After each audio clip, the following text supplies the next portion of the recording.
बिस्मिल्लाहिर्रहमानिर्रहीम। अस्सलाम वालेकुम स्टूडेंट्स। अच्छा, अभी आज हमने तो चैप्टर। जी जी, वालेकुम सलाम। कह दें ठीक है। अच्छा, आज हम लोगों ने चैप्टर नंबर 7 का जो एक थ्योरेटिकल टॉपिक पढ़ना है। इसमें ज्यादा डिटेल में नहीं जाना, ना ही ज्यादा करने वाली बात है। ये बस आप लोगों ने अच्छे से रीड कर लेना है। तो इसको मैं मोटा मोटा बताऊंगा। असल लेक्चर जो हमारा है ना बेटा, वो सेकंड लेक्चर है। आज का सेकंड लेक्चर कोई बच्चा मिस ना करे। आज का सेकंड लेक्चर बहुत ही इंपॉर्टेंट है।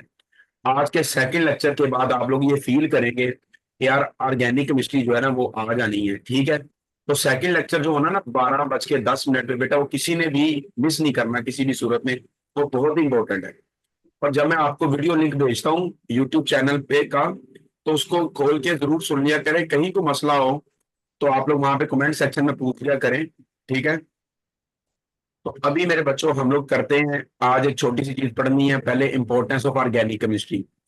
तो ये सिर्फ आप लोगों ने रीड करना है, याद यूद कोई नहीं करना। क्योंकि जब आपने चैप्टर नंबर 7 से लेकर 13 तक चैप्टर पढ़ लेने हैं, तो बेटा उसमें आपने इतने कंपाउंड, इतने इतने कंपाउंड्स पढ़ने हैं, उनके इतने यूज पढ़ने हैं। तो वो सारा ऑर्गेनिक केमिस्ट्री की इंपॉर्टेंस ही होनी है। तो उन सारी चीजों को इकट्ठा करके हम खुद ही आधा पौना पेज बना लेंगे। वैसे आपको बता दूं कि ये सिर्फ आप लोगों ने रीड करना है। तो ये अपनी वर्डिंग में इतनी औखी अंग्रेजी ना ये लिखे, the importance of organic chemistry can hardly be over emphasize. कहता ऑर्गेनिक केमिस्ट्री की बहुत ज्यादा इंपॉर्टेंस है, इसको बहुत ज्यादा जोर दिया जाता है। फॉर इस लाइन को आप अपनी आसान वर्डिंग में लिखें कि organic chemistry play very important role in our daily life, ऐसे लिख लें। उसके बाद वो कहता है जितने हमारी बॉडी के अंदर जितने भी हमारे कंपाउंड पाए जाते हैं, प्रोटीन, एंजाइम, कार्बोहाइड्रेट, सारी ऑर्गेनिक है।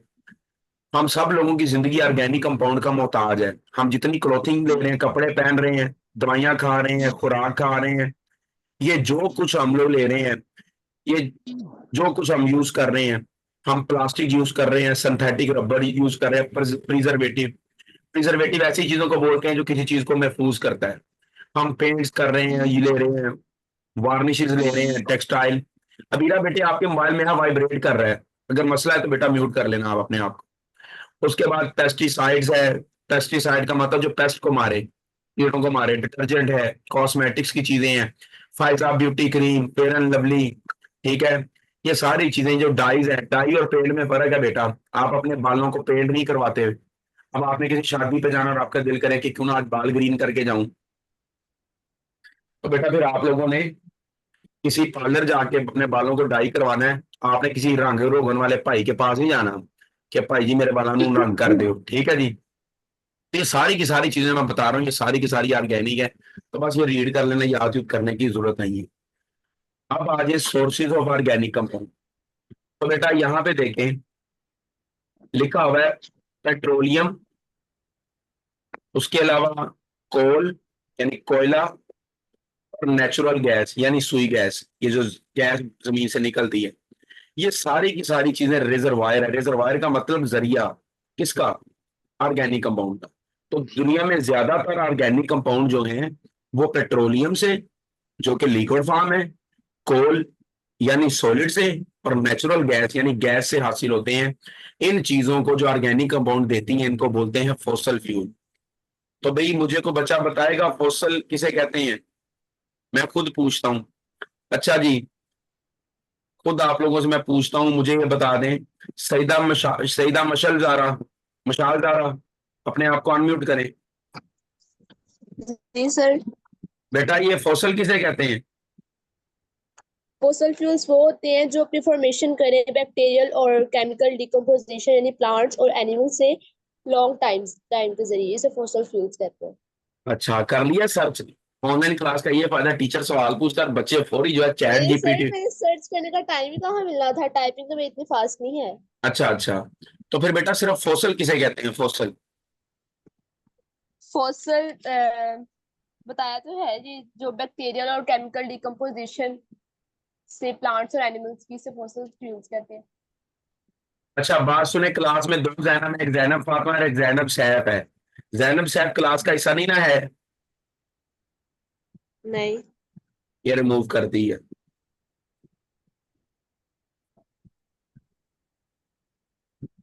अब इसके पापा भी क्लास ज्वाइन नहीं कर सकते, ये कौन सी खेती है? अच्छा आगे देखिए। तो बेटा पुराने जमाने की मुर्दा चीजें जो जमीन में दफन है उन्हें बोलते हैं फॉसिल। क्लियर है जी यहां तक? Yes. मेरी बात सही आ रही है बच्चों? जी सर।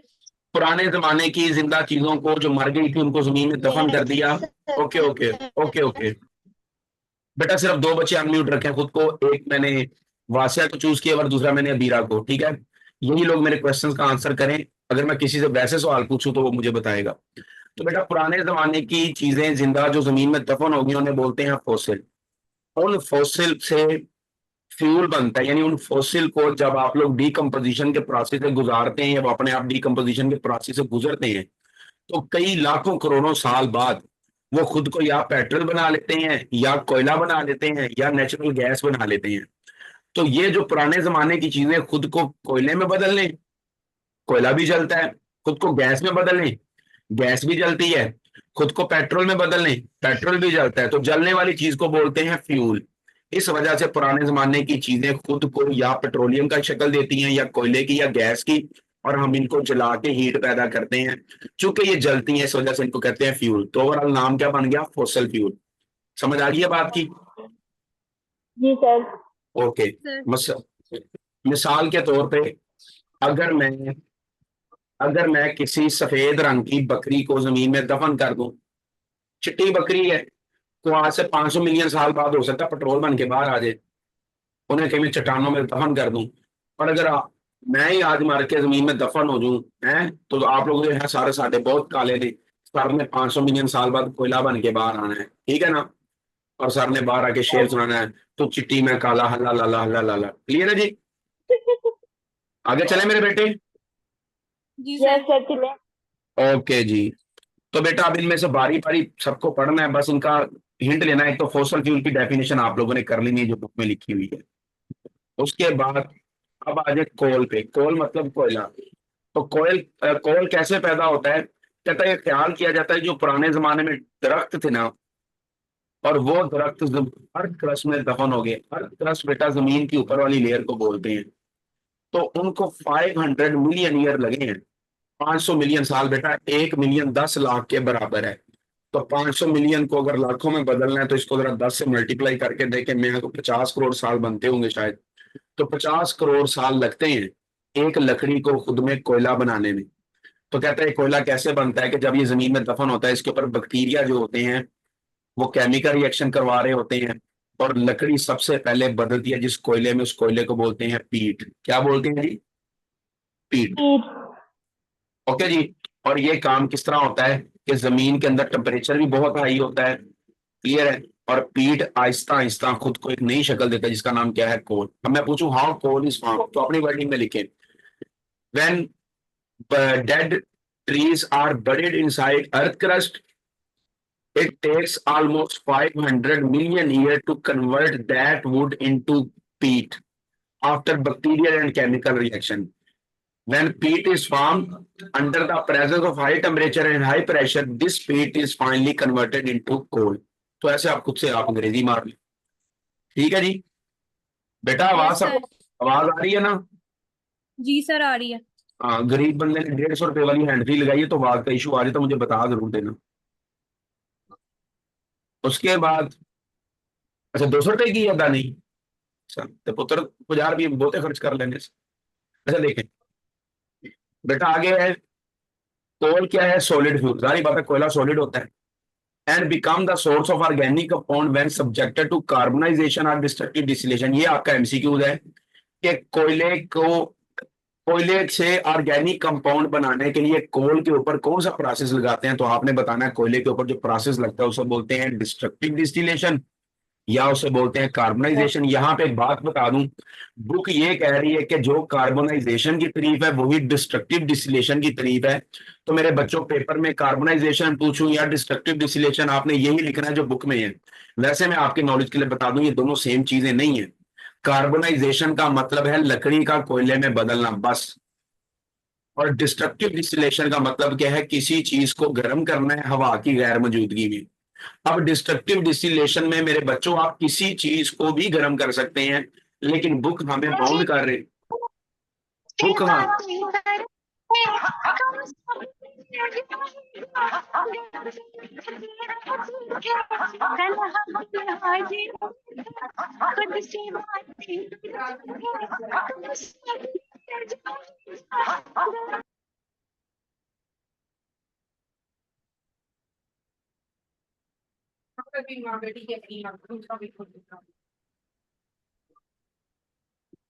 जी बच्चों, आवाज आ रही है?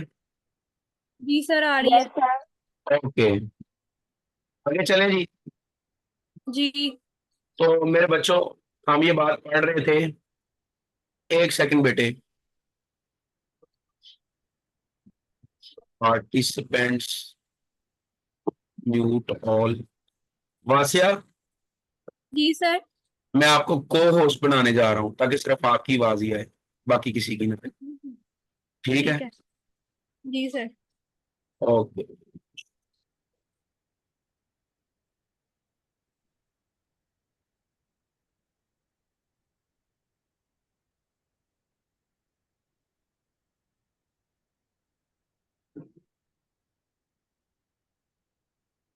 अच्छा, आवाज आ रही है बच्चों मेरी? जी सर आ रही है। ओके। तो देखें, बुक हमें बाउंड करती है कि डिस्ट्रक्टिव डिस्टिलेशन सिर्फ कोयले की होनी है, जबकि डिस्ट्रक्टिव डिस्टिलेशन किसी चीज की, मैं इसकी एक मिसाल देता हूँ कि बेटा जी, आप किसी चीज को पकड़ें और उसको आग में गर्म करें और ये चीज को श्योर करें कि जब आप उसको गर्म कर रहे हो तो आपने हवा नहीं देनी, ऑक्सीजन प्रोवाइड नहीं करनी। अगर किसी चीज को गर्म करते हुए ऑक्सीजन दे जाए तो बेटा वो चीज जल जाती है। मिसाल के तौर पे, अगर मैं मानूर सईद को आग के भट्टे में फेंक देता हूं तो मानूर जल जाएगी। जलेगी कि नहीं? जलेगी। हाँ, जल के मर जाएगी। और अगर मैं मानूर को आग के भट्टे में फेंक देता हूं और उनसे पूरे जलने के अमल में उसको ऑक्सीजन प्रोवाइड नहीं करता, मनूर अब भी मरेगी, लेकिन अब वो जल के नहीं मरेगी, अब वो पिघल के मरेगी। तो याद रखना, किसी चीज को तभी आग लगती है जब आप लोग उसको गर्म करते हुए ऑक्सीजन दें। तो वो कहता है कि डिस्ट्रक्टिव डिस्टिलेशन का मतलब क्या है कि coal is heated in the absence of air. Air का मतलब यहाँ पे ऑक्सीजन। कि आप कोयले को जब गर्म करें तो उसको ऑक्सीजन प्रोवाइड ना करें। अगर आपने ऑक्सीजन प्रोवाइड कर दी, कोयला तो जल के सवा हो जाएगा, ऐश बन जाएगा, राख बन जाएगा। तो बेटा आपने 500 से लेकर 1000 सेंटीग्रेड तक कोयले को गर्म करना है हवा की गैर मौजूदगी में। कोयला बदल जाएगा कोक में, कोल गैस में, और कोल तार में। उसके बाद ये जो कोल तार है, इसके अंदर बेशुमार ऑर्गेनिक कंपाउंड छुपे हुए हैं, जिनको सेपरेट करने के लिए आप लोग करते हैं फ्रैक्शनल डिस्टिलेशन। तो बेटा फ्रैक्शनल डिस्टिलेशन सुन लें। डिस्ट्रक्टिव डिस्टिलेशन क्या है कि चीज को गर्म करना है हवा की गैर मौजूदगी में। और फ्रैक्शनल डिस्टिलेशन क्या है कि चीज को सेपरेट करना है आप लोगों ने बॉयल कर यानी कई चीजें मिक्स हैं, आप उनको गर्म करें। और जब आप उसको गर्म करेंगे तो जिस जिसका बॉइलिंग पॉइंट आता जाएगा वो खुद को सेपरेट करता जाएगा। जिस जिसका बॉइलिंग पॉइंट आता जाएगा वो खुद को सेपरेट करता जाएगा। ओके जी। अब मैं यहां पे आपको एक बात बता दूं साथ ही, भाई मेरी आवाज आ रही है? जी सर। फ्रैक्शनल डिस्टिलेशन की मिसाल को समझे। फ्रैक्शनल डिस्टिलेशन का मतलब क्या? उबालें, गर्म करें। जो चीज उबल के अपने स्टॉप पर आती जाएगी, स्टॉप से उतर जाती जाएगी। जैसे एक ना लतीफा बना हुआ है कि हवाई जहाज के अंदर ना अमेरिका का सदर, इंडिया का सदर और पाकिस्तान का सदर सफर कर रहे थे। अमेरिका का सदर कहता है भाईजान मेरा स्टॉप आ गया, मुझे पैराशूट देकर फेंक दे, मैं उतरने लगा हूं। कहता तुम्हें कैसे पता चला अमेरिका आ गया? उसने कहा भाई इतनी बड़ी बड़ी इमारतें, इतनी बड़ी बड़ी बिल्डिंग है, अमेरिका ही होगा। मैं क्या बात है। थोड़ी देर बाद इंडिया का सदर कहता है भाईजान मीनू ला दो, मेरा स्टाफ भी आ गया है। कहते तुम्हें कैसे पता चला? कहता भाई जी आपको वंदे मातरम की आवाजें आ रही हैं, मंदिर की घंटियां सुनाई दे रही हैं, ये इंडिया है। कहते क्या बात है। अब उसका भी स्टाफ आ गया। अब आता है पाकिस्तानी की बारी। वो कहता भाईजान मेरा स्टाफ आ गया, मुझे उतार दो। कहते तुम्हें कैसे पता चला? कहता यार मैंने घड़ी पहनी थी और मैंने अपना बाजू ना बाहर किया है शीशे से, तो मेरी घड़ी को चोरी करके ले गया। तो पता चला जी चोरी होना शुरू हो गया, पाकिस्तान आ गया। तो कहता मुझे भी उतार दे। तो इसका मतलब जिसका जो जो स्टाफ है उसको वहां वहां पे उतारना, ये अमल कहलाता है। माशाल्लाह। अमन छोड़ तो चुप करो, अभी मैं 2 मिनट, मेरा नेट क्या गया, तुम लोगों ने आपस में गप्पे मारना शुरू कर दी। मेरी बात सुनिए, आवाज आ रही मेरी? यस सर आ रही है। ओके। तो वो मेरा नेट चला गया था, इस वजह से जरा वो दोबारा ये स्क्रीन शेयर होगी आप लोगों के साथ। होगी। Yes sir. ओके, तो मैं मेरे बच्चों आपको बताता फ्रैक्शनल डिस्टिलेशन। वो लतीफा पूरा हो गया था? सर जी हाँ हुआ है। नो। चले छोड़े, जो भी है उसको फारग करें, अभी मेन काम की तरफ आते हैं। तो बेटा कई चीजें मिक्स हुई होंगी, आपने चीजों को गर्म करके सेपरेट करना है। जब आप गर्म करेंगे, जो जो उबलती जाएगी वो उबल उबल के अलहदा होती जाएगी, तो ये अमल कहलाता है फ्रैक्शनल डिस्टिलेशन। अब एमसीक्यूज क्या है कि कोल पे कौन सा प्रोसेस लगता है? Destructive distillation. और कोल तार पे कौन सा प्रोसेस लगता है? Fractional distillation. फ्रैक्शनल डिस्टिलेशन क्या है? चीजों को गर्म करें तो अपने अपने बॉइलिंग पॉइंट पे चीजें सेपरेट होना शुरू हो जाएंगी। ओके जी, बेटे समझ आ गई यहां तक? बच्चों यहां तक समझ आ गई है? वासिया रियाज, अरीबा आरिफ। बारे एहो जी लोकी। अच्छा भाई बात सुने, वो मेरा नेट फिर जरा डिस्टर्ब कर रहा था, तो जब मेरा नेट डिस्कनेक्ट हो जाए तो आपस में एक दूसरे को जूते ना मारा करें, ठीक है? आगे चले जी।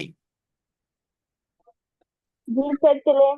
ओके बेटा, आगे ये जो नीचे वाला पैराग्राफ है ये सिर्फ आप लोगों ने रीड करना है, याद युद्ध कोई नहीं करना है। इसमें लिखा हुआ है कि 80% कोयला जो है वो किलन में यूज होता है ब्रिक्स बनाने के लिए, इंटेप बनाने के लिए। उसके बाद कुछ कोयला डोमेस्टिक पर्पज में यूज होता है, घर में लोग इस्तेमाल करते हैं। आगे बता दें, गवर्नमेंट कोशिश कर रही है कोयले के जरिए बिजली पैदा करे। ये नीचे कुछ इदारों के नाम लिखे हैं, ये इदारों के नाम याद रखने हैं। उसके बाद बेटा ये आपने याद रखना है, शॉर्ट क्वेश्चन है कि डायग्राम बनाए, फ्लो डायग्राम, कोयला कैसे बनता है। तो वुड को पहले पीट में बदलना है, पीट को बाद में लिग्नाइट में, लिग्नाइट को बाद में बदलना है बिचोमिनियस कोल। इसको वर्ड बाइटोमिनियस लोग पढ़ते हैं, सही वर्ड है बिचोमिनियस कोल।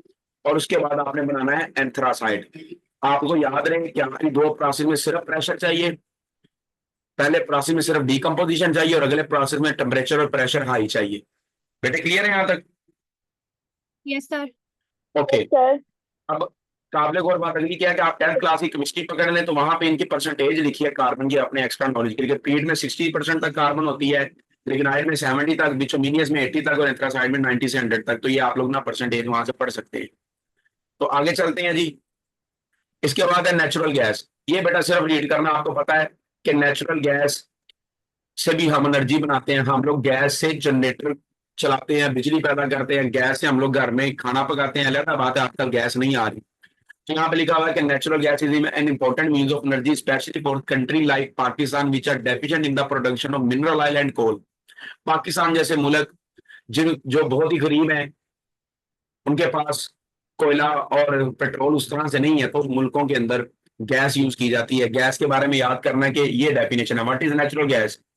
It is a mixture of low boiling hydrocarbon. आगे major portion of natural gas is methane. Gas ज्यादातर किससे बनती है? मीथेन से, CH4 से। तो याद रखना नेचुरल गैस में 80 से लेकर 85% तक मीथेन है, बाकी चीजें इथेन प्रोपेन दूसरी चीजें होती हैं। तो उसके बाद आगे चलते हैं जी, ये भी सिर्फ रीड करना है। उसके बाद बेटा आखिरी चीज है आपके पास, जस्ट 1 मिनट, आखिरी चीज आपका पेट्रोलियम। अच्छा, mineral oil is called petroleum when it is in the refined form. जब आप लोग मिनरल ऑयल बेटा जमीन से निकलता है गंदा तेल, काला तेल, वो काला तेल पेट्रोल नहीं होता। अच्छा, वर्ड है पेट्रोल या पेट्रोल, पेट्रोल या पेट्रोल, इसे पेट्रोल नहीं पढ़ना, ठीक है जी? आज मैं पेट्रोल पढ़ा रहा हूँ, ये पेट्रोल है या पेट्रोल है। तो मिनरल ऑयल जो जमीन से निकलता है वो गंदा होता है, उसको क्रूड ऑयल भी कहते हैं। जब आप उसको साफ करते हैं तो उसको बोलते हैं पेट्रोलियम। तो ये सोचा जाता है कि ये कैसे बनता है, ये डिकम्पोजिशन से बनता है ऑर्गेनिक मैटर की, जो कि सेडिमेंट्री रॉक्स में पाया जाता है। अब यहाँ पे एक मिनी असाइनमेंट दे रहा हूँ, जब ये क्लास खत्म होगी तो आपने गूगल करना है सेडिमेंट्री रॉक्स को, इग्निशियस रॉक्स को, रॉक्स की टाइप्स पढ़नी है अपने नॉलेज के लिए कि रॉक्स की कितनी टाइप्स होती हैं। तो ये सेडिमेंट्री रॉक्स आपने पढ़नी है, सिलिकेट्स और एल्यूमिनेट्स वगैरह से बनी होती हैं। तो जब ऐसी रॉक्स के अंदर किसी जिंदा चीज को रख दें और इसकी डिकम्पोजिशन कर दें, तब आपके पास जाके ब्लूइश या ब्लैकिश या ब्राउनिश चीज बाहर आती है। उसे या तो बोलते हैं क्रूड ऑयल या उसको बोलते हैं मिनरल ऑयल, और इसी को साफ करके हम बोल जाते हैं पेट्रोलियम। अब पेट्रोलियम के ऊपर हमने करनी है फ्रैक्शनल डिस्टिलेशन। अभी मैंने आपको बताया ना दो तरह की डिस्टिलेशन है, एक डिस्ट्रक्टिव और दूसरी फ्रैक्शनल। तो बेटा जब आप पेट्रोल की फ्रैक्शनल, जब आप लोग डिस्ट्रक्टिव डिस्टिलेशन फ्रैक्शनल डिस्टिलेशन करेंगे ना पेट्रोलियम की, तो बेटा ये चीजें बनेगी। यानी सबसे पहले बनेगी नेचुरल गैस, जैसे ही टेम्परेचर 20 आएगा नेचुरल गैस उठ जाएगी। उसके बाद जब टेम्परेचर 20 से 60 के दरमियान आएगा तो ईथर उठ जाएगा। जब 60 से 100 के दरमियान आएगा तो लिग्रोइन उठ जाएगा। तो ये देखें, जिस जिसका बॉइलिंग पॉइंट आ रहा है वो मिनरल ऑयल को छोड़ के जाता जा रहा है और हम उसको अलहदा करके इस्तेमाल किए जा रहे हैं। इस अमल को बोलते हैं फ्रैक्शनल डिस्टिलेशन। ये वही फ्रैक्शनल डिस्टिलेशन है जो 10th क्लास की केमिस्ट्री के आखिरी चैप्टर में हमने पढ़ी होती है, आखिरी टॉपिक के तौर पे। तो अब आपसे मैं पूछूं कि फ्रैक्शनल डिस्टिलेशन से पेट्रोलियम की क्या क्या बनता है, तो इनका रट्टा मार लें। NPLG KGLPA, ऐसे पहले पहले वर्ड याद करने। NPLG, N से नेचुरल गैस, P से पेट्रोलियम ईथर, L से लिग्रोइन, G से गैसोलीन। ये गैसोलीन पेट्रोल को बोलते हैं। ये जो पेट्रोल हम यूज करते हैं ना गाड़ियों में, उसका नाम होता है गैसोलीन। और उसके बाद है KGLPA, K से कैरोसिन, कैरोसिन ऑयल मट्टी के तेल को बोलते हैं। G से गैस ऑयल, L से लुब्रिकेंट, P से पैराफिन, A से स्पार्क। तो इस तरफ आपने नाम एक दो पढ़ लें, बाकी इनके बॉइलिंग पॉइंट, इनके फार्मूले और इनके यूज सिर्फ पढ़ने, याद यूद कोई नहीं करना। उसके बाद बेटा ये नीचे है, ये पैराग्राफ भी सिर्फ आपने रीड करना है कि हमारे पास 4 ऐसी रिफाइनरीज हैं जहां पे मुल्क में, जहां पे पेट्रोल जो है उसको रिफाइन किया जा रहा है, साफ किया जा रहा है। अटक ऑयल रिफाइनरी है रावलपिंडी में मोरगा के करीब। ये 1.25 मिलियन टन पेट्रोलियम को साफ कर सकती है। आपको पता है 40 किलो का एक मन होता है, मेरे ख्याल से 40 मनों का एक टन होता है। तो ये अच्छी खासी, अगर आप इसको किलो में बदलें तो करोड़ों किलो बनेंगे या करोड़ों लीटर बनेंगे। उसके बाद हमारे पास 2 रिफाइनरीज हैं कराची में, इनके अंदर 2.13 मिलियन टन ऑयल को रिफाइन करने की कैपेसिटी है। और एक पाक अरब रिफाइनरी है मोहम्मद कोट में, मुल्तान के करीब। तो ये बेटा आज का लेक्चर बस सिर्फ रीड करना है। याद करने वाली बातें क्या हैं?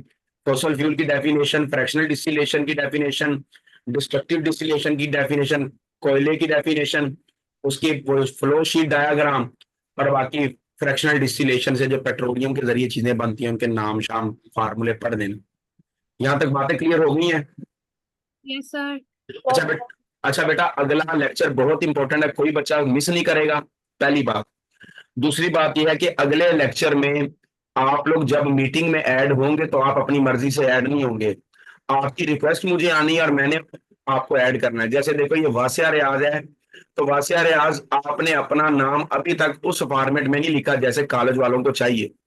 तो बेटा वो तमाम स्टूडेंट्स जो मशकूक हैं तो उन लोगों को मैं ऐड ही नहीं करूंगा। जैसे मैंने अभी एक जैनब साहब को निकाला है तो एक और नई जैनब बीच में ऐड होगी थी।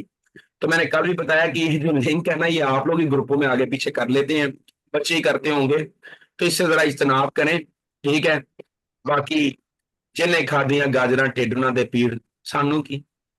कुछ सवाल है मेरे सर हम आपको रिक्वेस्ट कैसे भेजेंगे? अस्सलाम वालेकुम हादिया फहद मेरे बेटे क्या हाल है? सर मेरा गला खराब है इतनी। बेटा शुक्र है आपका गला खराब है, वरना मुझे पता है अगर आपका गला ठीक होता तो आपने बहुत बोलना था। अल्लाह आपको सेहत दे, लेकिन ऑनलाइन क्लासेस के बाद। अच्छा सर मैं अच्छा ये पूछना है कि हम जी जी कैसे भेजेंगे? बेटा आप लोग ग्रुप में आएंगे, आप लोग मेरा लिंक ओपन करेंगे तो मुझे यहाँ पे ना वेटिंग रूम में आप नजर आएंगे, तो वहां के जो बच्चे मुझे समझ में आएंगे मैं उसी को ऐड करूंगा, ठीक है। तो फिर भी अगर कोई बच्चा रह जाएगा तो उसको देख लेंगे। तो बेटा जो मैंने पूरा लेक्चर आपको पढ़ाया मैं यूट्यूब पे डालने लगा हूँ, तो वहां से जिनका मिस हो गया सुन लेना।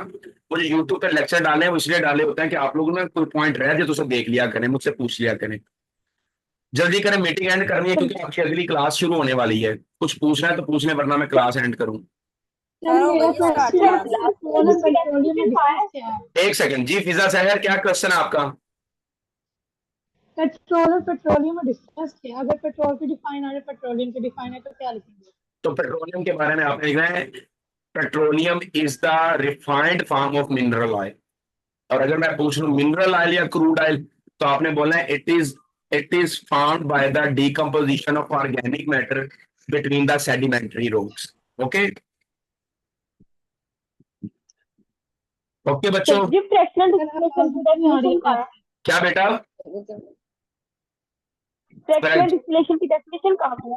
बेटा वो बुक में नहीं, वो बस वैसे सुन ले। Separation of component of mixture on the basis of boiling point when it is heated is called fractional distillation. कि मिक्सचर जिन जिन चीजों से बना है उनको गर्म करें, जिस जिसका बॉइलिंग पॉइंट आएगा वो उबल के अलहदा होता जाएगा। इस अमल का नाम फ्रैक्शनल डिस्टिलेशन। ओके बच्चों, ओके। जी तो सर। जोन कॉल करने का शुक्रिया, अपना ख्याल रखिएगा। अल्लाह अल्लाह हाफिज। हाफ़िज़। काफी